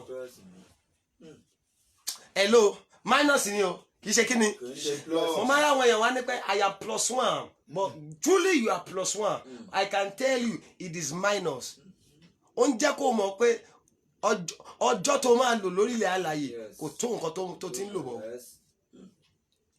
ìjọ wo ló wá fẹ́ jágun dàsà ìjọ wo ló wá fẹ́ bọ́ nínú ogun nǹkan tí mo sọ nìyẹn ẹjẹ́ ọjọ́ gbàdúrà ta ló rán aṣọ ogun fún mi. Ta ló rán aṣọ ogun fún mi? either you like o ti wọ 40 bẹ́ẹ̀ okay Ọlọ́run á ràn ẹ́ lọ́wọ́ o pé 90 o lo 50 years sí hello -40 ti kúrò nínú èjì yẹn Ọlọ́run ló máa lo 90 years o ti lo 40 ṣé plus nìyẹn minus ni truly you are +1 but hello it is minus your age minus ni kúrò nínú èjì tọ́lọ́ ní kó máa lò láyé tó o bá máa lo 100 o ti lo 60 o ti wà 60 years báyìí o ti ẹ kó mọ̀ pé hello mọ́mì ẹ ti -60 kúrò nínú èjì ẹ kú 40 years ìjọ wo ló wá fẹ́ bọ́ nínú ogun yẹn sá ìjọ wo ló wá fẹ́ jagun dà that is what I'm talking about ẹjọ jájọ pé Jésù ta ló aṣogun tí ayé rán fún mi. Aṣogun tí ayé rán fún mi. Olúwa fi iná bọ́ lára mi. Olúwa fi iná bọ́ lára mi. bẹ́ẹ̀ni Olúwa fi iná bọ́ lára mi. Olúwa fi iná bọ́ lára mi. ta ló rán aṣọ ogun fún mi. Ta ló rán aṣọ ogun fún mi. Olúwa jẹ́ kó máa wọ̀. Olúwa jẹ́ kó máa wọ̀. ẹ jẹ́ kó gbé wọ̀ fúnra Ẹ rẹ̀. jẹ́ kó gbé wọ̀ fúnra rẹ̀. àdúrà kan tó kù nìyẹn o ta ló rán aṣọ ogun fún mi. Ta ló rán aṣọ ogun fún mi. àbí aṣọ ogun wo náà ti rán fún mi tí mo ti ń wọ̀. Aṣọ ogun ọmọ ti rán fún mi tí mo ti wọ̀. Olúwa jẹ́ fi iná bọ́ lára mi. Olúwa fi iná bọ́ lára mi. mọ́mì ó ti wọ aṣọ ogun o kì í ṣe pé ẹ má bínú ó má dàbí pé mo ń sọ̀sọ̀kúsọ ó dàbí pé mo ń bú yín ẹ jọ̀ọ́ mọ́mì I'm very very sorry if it is insultive daddy I'm sorry if it is insultive but wọ́n ti wọ aṣọ ogun kan kí ni aṣọ ogun tó wọ̀ má rà láàánú aṣọ ogun tó wọ̀ rẹ̀ má tẹ́gbẹ́ bẹ́ẹ̀ ni ohun tẹ́gbẹ́ rẹ̀ ń ṣe nírọ̀rùn má gbàgbé agídí ló fi ṣe aṣọ ogun má tẹ́gbẹ́ ni sà mọ́mì ó wọ aṣọ ogun kan náà ṣó mọ̀ ní ó wọ aṣọ ogun òun róhun rere wọ́n máa ń jẹ́ kó bẹ̀rẹ̀ ohun rere ṣùgbọ́n agídí ló fi ń parí ẹ̀ aṣọ ogun kan náà gbé fún ẹ má gbàgbé ó wọ aṣọ ogun kan bó ṣe rẹ̀ wà tó wọ́n jẹ́ orọ́kọ ẹ̀dá rẹ̀ náà aṣọ ogun kan nìyẹn má gbàgbé mọ́mì aṣọ ogun tó gbé fún ẹ rèé wọ́n jẹ́ kó ṣe ìyàwó níràn ṣùgbọ́n wọ́n jẹ́ orọ́mọ bí náà mọ́mì aṣogun tó wọ̀ fún ẹ rèé dádì aṣogun tó wọ̀ fún yín rèé ìwọ àti ìyàwó ẹ bímọ àwọn ọmọ yín ti dàgbà ṣùgbọ́n wọn ò padà ríṣẹ́ gbogbo owó lẹ ná fún wọn wọ́n lọ léèwé they went to the best school ṣùgbọ́n lónìí kọ́ agídí ni àti jẹun nulẹ̀ dádì wọ́n ń ránṣọ ogun fún ẹ ìyàwó rẹ ló ń fowó ọbẹ̀ ẹlẹ̀ nulẹ̀ má gbàgbé ó ti ṣe tán bọ́ọ̀ ni wọ́n dá yín dúró lóòótọ́ láti bí ọdún 5 báyìí sí ó ríṣẹ́ iṣẹ́ jámájámá tó ń ṣe gan kò tún lọ déédéé ìyàwó ló máa tó fi 200 naira sórí tẹlifíṣàn fún ẹ pé kò fi jẹun mọ́mì tí dáàdì náà ò bá dé you can't do anything if you went to buy something wàá sọ fún mọ́mì pé please wait when daddy comes we will come and give you your money ìjọ wo ló fẹ́ ṣe ìdá mọ́mì èèyàn kan ní màmá alákìjà one of the richest women in the world àánú wá wọn rí Ọlọ́run bọ́ aṣọ ogun kúrò lọ́rùn wọn. Hello, ẹ jẹ́ àjọ gbàdúrà kan tó kù. Aṣọ ogun tí ayé wọ̀ fún mi. Aṣọ ogun tí ayé wọ̀ fún mi. Ẹ jọ̀ọ́ ẹ máa fi iná sọ. Bẹ́ẹ̀ni ó mo wá mọ́ tiẹ̀ ìwọ aṣọ ìpọ́njú tí ayé wọ̀ fún mi. Bẹ́ẹ̀ni wàá máa sọ tiẹ̀ wàá máa dárúkọ tiẹ̀ sà. Aṣọ ìpọ́njú, aṣọ mára láàánú, aṣọ má tẹ́gbẹ́, aṣọ ojú kan, aṣọ má ṣe rere, aṣọ afagídí ṣohun rere. Bẹ́ẹ̀ni aṣọ má bímọ, aṣọ má lọ́kọ, aṣọ má níyàwó. Bóbìnrin ṣe pọ̀ tó ọkùnrin mi ó tún wá yàwó. Bóbìnrin ṣe pọ̀ tó láyé bẹ́ẹ̀ ọkùnrin mi á tún máa wáyàwó. Ẹjọ́ jájọ́ gbàdúrà iná Olúwa bọ́ lára mi. Iná Olúwa bọ́ lára mi. Àdúrà kan tó kù nìyẹn iná bọ́ lára mi. Iná bọ́ lára mi. Ẹgbọ́n mi aṣọ má jẹun ọmọ wa o. Yes. Bẹ́ẹ̀ bí oh my God ṣé bàbá mi aṣọ má jẹun ọmọ wa. Ẹgbọ́n wọn á ti wọ̀ fún kò ní farahàn nígbà tó struggle lórí ọmọ. Mo ti rí ni torí ẹ̀ mo ṣe ń sọ fún yín ni. Ọ́fíìsì tí mo wà tó o bá ń gbọ́ ohun tí mò ń gbọ́ lójúmọ́ tó o bá rí ohun tí mò ń rí lójúmọ́ bóyá ni ìwọ máa lè sùn. Ìyá yẹn ṣe wàhálà lórí ọmọ òun nìkan ni ọkọ rẹ̀ ti kú tipẹ́ òun nìkan ló tọ́ ọmọ àwọn ọmọ márààrún wọ́n dẹ̀ dìde wọ́n dolówó nígbà tó dolówó tán wọ́n fọ́ ojú ìyá wọ́n yà lódì wọ́n wá yà lárọ̀ wọ́n wá fi hypertension sínú ayé rẹ̀ kí ló kù. Aṣọ má jẹun ọmọ wọn ẹgbẹ́ jẹ́bọ̀ pé ìgbà tó dẹ̀ ń ṣe wàhálà yìí lórí ọmọ kò sí kankan tó ṣe kò sí hypertension ara dá ṣáká ó ṣe wàhálà yẹn tán àkókò àti jẹun ọmọ náà wò pé kí ni ká fi dá lọ́lá ẹ jẹ́ kí aṣọ tá a wọ̀ fún kó farahàn wọn aṣọ yẹn dẹ̀ farahàn ó gba ojú lọ́wọ́ ẹ̀ ó sọ di arọ wọn fi hypertension sínú ayé rẹ̀ ẹ jẹ́ jájọ gbàdúrà aṣọ ogun lára mi. Aṣọ ogun lára mi. Sori ẹ̀yin lẹ máa pín tiyín every garment of battle garment of promise and faith cause mommy there is no kind of promises they give you 18 you are just hearing promises ọ̀hún kan ti wá padà súwọ́ bẹ́ẹ̀ni ó ti ṣe kí ni ó ti sú ẹ sà bẹ́ẹ̀ni nítorí àtọ̀dún tó ti ń gbọ́ wọn ò jẹ́ kí ìran yẹn ó ṣẹ mọ́ ẹ lára mo fẹ́ kọjá àjọ pé Jésù ní gbogbo ibi tẹ́ ẹ bá wà aṣọ ogun tá a gbé àgbéwọ̀ mẹ́. Aṣọ ogun tá a gbéwọ̀ mẹ́. Iná bọ́ lára mi. Iná bọ́ lára mi. Aṣọ ogun tá a gbéwọ̀ mẹ́. Aṣọ ogun tá a gbéwọ̀ mẹ́. Bàbá iná bọ́ lára mi. Iná bọ́ lára mi.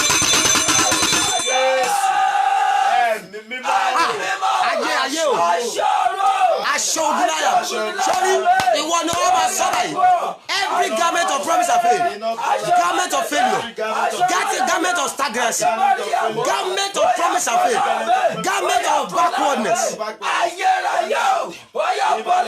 iná bọ́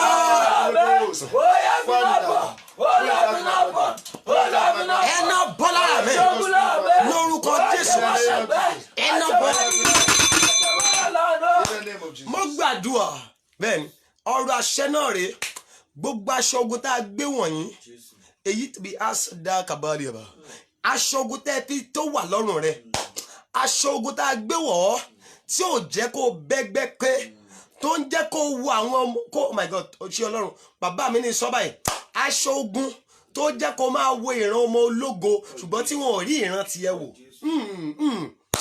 aṣọ ogun tó wà lọ́rùn tiẹ̀ tó ń jẹ́ kó máa wo ìran àwọn ọmọ ológo that make you to look other people at the top and nobody is looking at you then bó o bá ṣe àmì lórí ó yá iná gbà lára aṣọ mára láàánú aṣọ má tẹ́gbẹ́ tó wọ̀ aṣọ má ṣe rere aṣọ ojú kan aṣọ àìsàn ní tẹlòmíì ẹyẹ oh my God mi ò fẹ́ mọrú àìsàn yẹn sà aṣọ àìsàn lọ́rùn rẹ bẹ́ẹ̀ni tó ń jẹ́ kó máa board from one sickness bó o ti monitor hypertension ló monitor diabetes bẹ́ẹ̀ni lónìí ni lórúkọ Jésù iná bọ́ aṣọ yẹn lára aṣọ ìjákulẹ̀ ní ìkórìtà àṣeyọrí the garment of failure at the point of your success tó yẹ pé inú àti máa dùn pé Lord I bless you for this miracle that is about to happen but guess what let's say the miracle will be terminated you will now start all over again it is a garment of failure at the point of success aṣọ ìjákulẹ̀ ní ìkórìtà àṣeyọrí tó gbé wọ̀ ẹ́ àmì ńlá ni kò ṣe lórúkọ Jésù iná balára rẹ oh my God aṣọ tó lóòní rọ́pò ẹ̀dá rẹ aṣọ oh my God aṣọ tó ní ẹfílẹ̀ àwọn ọkùnrin akọ máa gbé wọn máa jùlẹ̀ ni kò ní padà dúró nílé ọkọ kan sẹ́ẹ̀ oh my God látọ̀ nílọ màmá yìí bàbá yìí ó yá iná kó bọ́ lọ́rùn rẹ aṣọ tó ní kó máa rìn níbi tí aláàánú rẹ wà ṣùgbọ́n kó máa rìn ìrànṣẹ́ ẹ láàánú the garment that allow you walk where your where your helper is, but they did not see you to help. Lórúkọ Jésù, ọ̀yà iná bú aṣọ yẹn. Amen. Mo ní iná bú aṣọ yẹn. Amen. Mo ń gbàdúrà fún èèyàn kan lọ́jọ́ kan, mo ti gbàdúrà fún Olúwa dẹ̀ ṣe mi lójú. Bẹ́ẹ̀ ni láti orí rẹ̀ dí àtẹ́lẹsẹ̀ ẹ̀kú eégún ni mo rí lọ́rùn rẹ̀. Bàbá mi ní pé ìwọ rẹni tó ṣàánú fẹ́gún rí ni. Bẹ́ẹ̀ ni gbogbo èèyàn wọ́n máa ń sá fún wọn ni. Mo wá ní arákùnrin báyìí lolúwa wí ó lọ gba bíríbírí mẹ́ta sà. Nítorí táwọn Ọlọ́run ò bá bọ́ ẹ̀kú eégún tó wà lọ́rọ̀ rẹ̀, aláàánú ò ní ríran rí ẹ. Wàá wà lọ́dọ̀ olówó ò ní ríran ṣe ẹ́ láàánú. Màmá bàbá yìí kàdóòbì ándálí àgàdàbà. Aṣọ ogun tó jẹ́ kó ríran kí aláàánú ríran rí ẹ. Aṣọ tó jẹ́ kó máa rìn níbi tí aláàánú rẹ ò sí. Tó ń darí rẹ lọ síbòmíì. Tó ń jẹ́ kó máa ṣe ẹrú ẹni tí ò lógo tó ẹ. Ta ló ní ọ̀rọ̀ yìí? Ọlọ́run àwọn bàbá mi ni mo pè. Májẹ̀mú ọjọ́ tí àpọ́sù Ayọ̀délé Babalọ́lá kọ́kọ́ gbàwé ni mo lò. Májẹ̀mú ọjọ́ tí àwọn bàbá mi tí mo gbẹ́kẹ̀lé ìpè wọn yìí, ọjọ́ tí wọ́n kọ́kọ́ gbàwé ni mo fi gbàdúrà. Ọjọ́ tí wọ́n kọ́kọ́ tẹ orí òkè dórí mo fi gbàdúrà. Bó o bá ṣe àmì lórí, ó yá aṣọ ogun yẹn iná bun lára. Amen. Aṣọ tó lò ní jẹ wọn mọ́. Jésù. Aṣọ tó ní tòun kì í jẹ wọn mọ́ lẹ́yìn. Aṣọ tó ní wọn ò ní jẹ wọn mọ́. Tó ní inú àìsàn ló máa kú sí. Tó ń fi àìsàn jà ọ́. Bó o bá gbàgbọ́ mi, mo ṣàmì, mo sọ̀rọ̀ àṣẹ, ó yá iná bọ́ aṣọ yẹn lọ́wọ́. Amen. Ẹkún rẹ̀ dẹ̀ dẹ̀rín. Amen. Ṣàmì, ẹkún rẹ̀ dẹ̀rín. Amen. Ẹkún rẹ̀ díẹ̀. Amen. Ẹ̀gàn rẹ̀ dògo. Amen. Ẹ̀gàn rẹ̀ dògo. Amen. Mo ní ẹ̀gàn rẹ̀ dògo. Amen. Mo ní ẹ̀gàn rẹ̀ dògo. Amen. Látòní lọ gbogbo oh my God, remote control àwọn ẹ̀mí òkùnkùn tí ń fa ayé rẹ̀ sẹ́yìn lórúkọ Jésù ó yá kó gbiná sọ. Amen. Oh my God. Remote control àwọn òkùnkùn èyí tí ń fa ayé rẹ̀ sẹ́yìn tí ò jẹ́ onílọ́wájú lórúkọ Jésù ó yá kó gbiná sọ. Amen. Látòní lọ ẹ̀rí máa tẹnu rẹ̀ jáde. Amen. Ọlọ́run tó ṣe nínú ìpàdé tá a parí lórí òkè tó dẹ̀ ṣe lẹ́ni Sunday tó jẹ́ within kò pé 3 hours tí àwọn èèyàn dẹ̀ ní ẹ̀rí lórúkọ Jésù ìyanu 24 hours ni mo pè bẹ́ẹ̀ yẹn èèyàn ibà gbàgbọ́ tẹ́ ṣàmì lórúkọ Jésù ó máa ti ẹnu rẹ̀. Ẹ gbọ́ mi o ká tó bẹ̀rẹ̀ program lóru lálẹ́ yìí sister kan send message láti Dubai wọ́n ní pé sà àwọn béèrè kọ́kọ́rọ́ mẹ́ta within 48 hours àwọn dẹ̀ rí kọ́kọ́rọ́ tí wọ́n gbà. Bẹ́ẹ̀ni ẹ mọ̀ pé Olúwa ní agbàdúrà sí kọ́kọ́rọ́ nígbà tá a lọ sórí òkè wọ́n ní dádì mo béèrè kọ́kọ́rọ́ mẹ́ta within 48 hours Ọlọ́run dẹ̀ fún mi ní kọ́kọ́rọ́ tèmi. Ẹ̀yin èèyàn yìí mo gbàdúrà ká tó rí 48 hours Ọlọ́run tó ṣe tarábìnrin mo gbàdúrà fún gbogbo yín lórúkọ Jésù ìyanu òjijì ó yẹ kó láyé. Adúpẹ́pẹ́ ẹ̀rọ ti gbọ́ kò dẹ̀ yí padà Jésù Kristi agbára wa.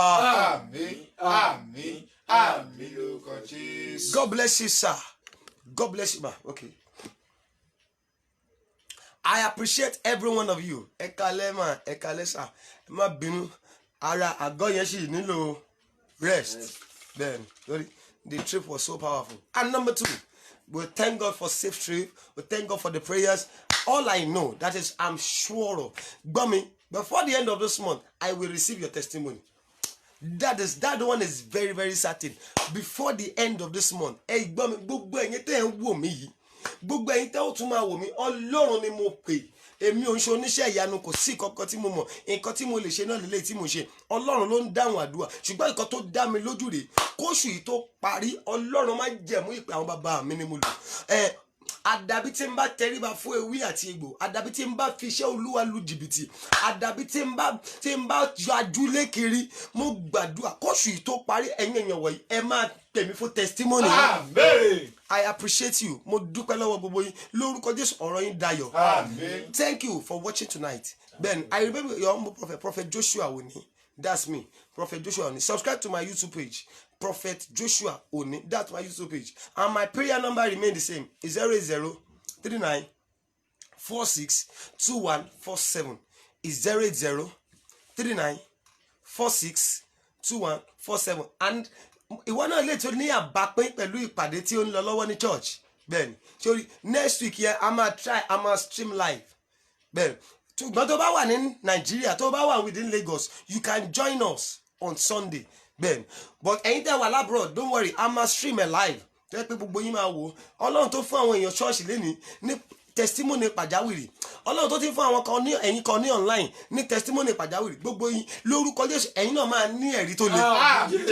bẹ́ẹ̀ni so be prepared bẹ́ẹ̀ni but next month mountain trip láti October 1 a máa bẹ̀rẹ̀ ìpàdé yẹn tó máa le yóò padà di ẹ̀rí bẹ́ẹ̀ni ẹ̀yin tí gbogbo ẹ̀yin tẹ́ wà lórí WhatsApp mi details will be sent ẹ máa rí lórí WhatsApp status bí ọlọ́run ṣe fẹ́ ká ṣe ẹ máa rí màá send ẹ sí gbogbo yín ó máa ní agbára gan sa and next month mountain trip alẹ́ àná lolúwa sọ fún mi pé ọmọ mountain trip oṣù tó ń bọ̀ olúwa ní kí n pàdé òun ní orí òkè a máa pàdé ọlọ́run ní ibi tí wọ́n sin Babalọ́lá sí a fẹ́ lọ má jẹ̀mú bẹ̀ ká fi gbàdúrà bẹ́ẹ̀ where our father apostle was buried a máa débẹ̀ a máa dé orí òkè àánú èrè o bẹ́ẹ̀ ni a máa dé orí òkè ìdó ilé nípa ìfẹ́ olùgbàlà a máa dé orí òkè ìrìnmọ̀ bẹ́ẹ̀ ni at least bí orí òkè méje la máa dé ta máa ti gbàdúrà nǹkan tó dá mi lójú rèé májẹ̀mú ọ̀run orí òkè yìí tó ń ṣiṣẹ́ májẹ̀mú ìpè àwọn bàbá mi tó wà láyé tèmi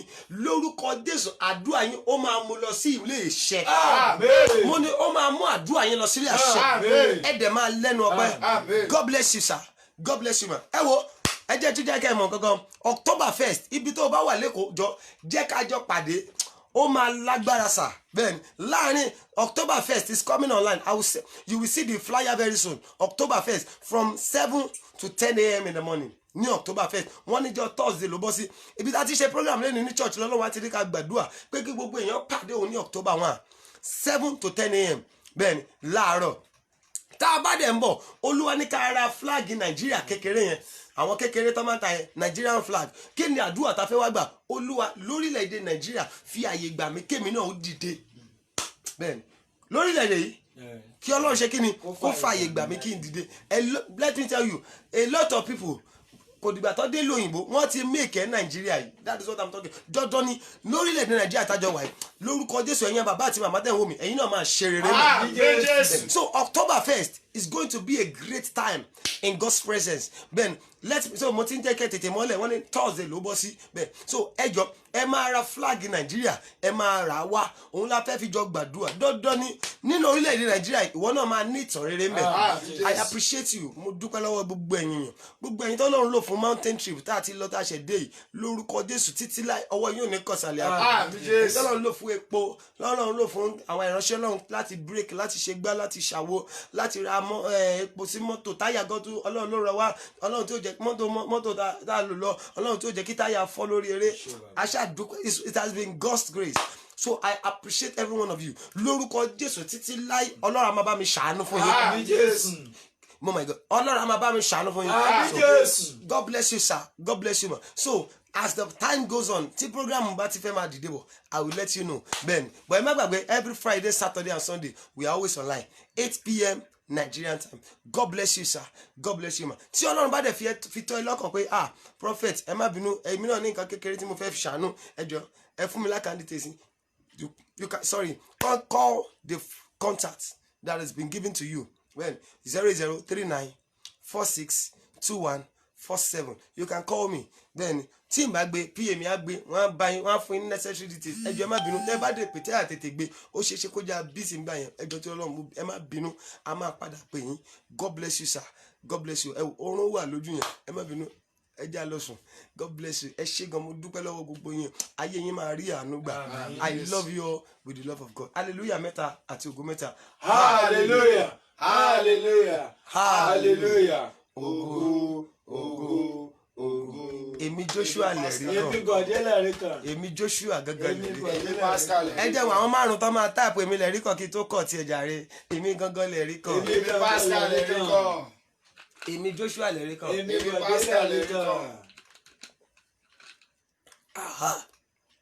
God bless you èmi amẹ́nẹ́wọ̀ lẹ́rí kan àtàlótú tálẹ́ni kejì tó máa táàpù èmi lẹ́rí kan báyìí o then kí tó kọ́ tí ẹ o Mr. Ọgbẹ́bọ Anthony wọ́n ti ní èmi Ẹgbẹ́bọ Anthony lẹ́rí kan tálẹ́ni kẹta ó kéèyàn mẹ́ta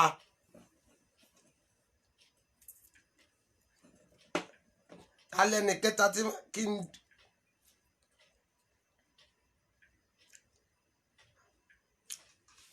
ok mo ò tí àwọn ará pé mi lè rí kan yẹn fẹ́ gùn díẹ̀ ok Ọlásùnkànmí Awóyẹmí wọ́n ní àwọn ní ẹ̀rí kan ta lẹ́ni méjì tó kù sàmà Tolúlọpẹ́ ó ní èmi lè rí kan ta lẹ́nìkan tó kù Dámilọ́lá Jírọ́ba ó ní èmi lè rí kan gbogbo wa máa dẹ̀ ní ẹ̀rí. God bless you sir, God bless you ma, thank you so much and good night.